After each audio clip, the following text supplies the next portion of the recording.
Promouvoir l'hygiène des mains en milieu hospitalier est une priorité en matière de lutte contre les infections. Les HUG se sont illustrés en tant que pionniers dans ce domaine en développant un modèle reconnu comme référence mondiale par l'OMS et aujourd'hui repris dans plus de 150 pays. Une infection nosocomiale, c'est une infection qui, par définition, n'était pas en voie d'incubation lorsque le patient est venu vous consulter, que ce soit à l'hôpital, au cabinet médical, en clinique privée, dans une structure de soins globalement. C'est donc un patient qui est venu vous voir pour autre chose, et puis parce que les procédures de soins sont compliquées, parce que le patient est très malade, parce que les procédures sont mal suivies, malheureusement, une infection peut se développer. Dans un hôpital comme les HUG, les infections qu'on peut rencontrer ici, c'est d'abord des infections urinaires, c'est des infections du site opératoire, c'est des pneumopathies, des pneumonies acquises par exemple aux soins intensifs. Et ce qui est très important, ces infections peuvent être aussi d'origine endogène. Qu'est-ce que ça veut dire endogène? C'est que le patient s'infecte avec sa propre flore microbienne et ce n'est pas de l'extérieur. Quand on parle des infections nosocomiales, on pense toujours que c'est quelque chose qui vient de l'extérieur. On pense que c'est seulement 20% des infections nosocomiales, 30% peut-être au maximum, qui sont d'origine extérieure, où c'est vraiment une contamination par un autre patient via les mains du personnel. Mais le reste, par exemple les infections du site opératoire, en grande partie, c'est le patient lui-même avec sa flore bactériologique qui infecte, par exemple, au moment où il y a l'opération. Pour prévenir les maladies nosocomiales et la propagation des infections, les HUG ont mis au point un système de surveillance et de prévention qui commence dès l'accueil à l'hôpital d'un patient supposé à risque. On a à Genève un problème d'importation de bactéries multirésistantes parce qu'il y a des patients qui sont transférés de l'étranger, qui viennent d'une unité de réanimation d'un autre pays. Et là, ce qu'on fait, c'est qu'on fait des tests, ce qu'on appelle des tests de dépistage à l'admission pour savoir s'ils sont porteurs de bactéries multirésistantes.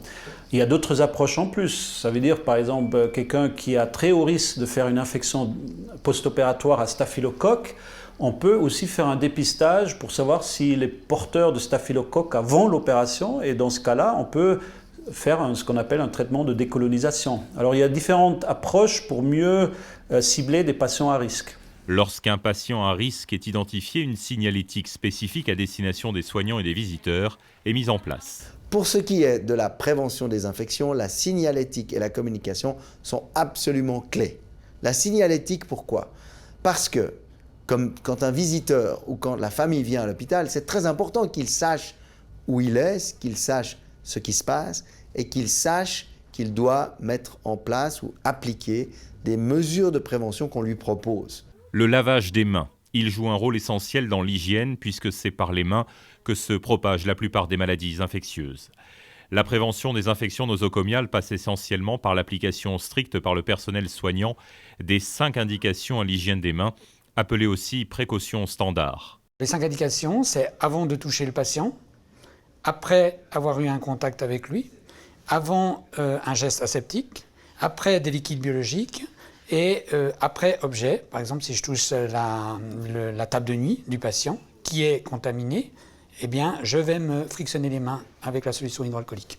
Le risque de transmission d'une bactérie, c'est au cours de tout acte de soin. Que ce soit parce que c'est un acte relativement banal ou relativement simple à réaliser, ou un acte beaucoup plus compliqué, je dirais beaucoup plus technique. La bactérie ne choisit pas son moment pour infecter. La bactérie, elle choisit toute opportunité pour éventuellement entraîner une infection. Ça veut dire qu'à tout moment, lorsqu'il y a indication à l'hygiène des mains, il convient que les soignants, finalement, la pratiquent. Au HUG, des cours et des ateliers sont régulièrement organisés par le service prévention et contrôle de l'infection pour compléter la formation des soignants déjà en place et sensibiliser tous les nouveaux arrivants.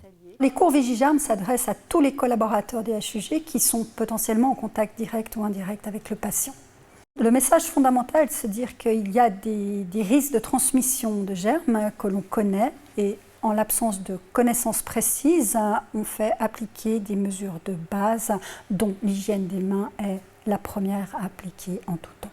Depuis 2008, le 5 mai, une journée mondiale de sensibilisation est organisée dans le monde entier où professionnels de la santé et grand public sont invités à participer à des animations variées sur le thème de l'hygiène des mains. La journée mondiale de l'hygiène des mains, c'est une journée qui a été établie par l'Organisation mondiale de la santé.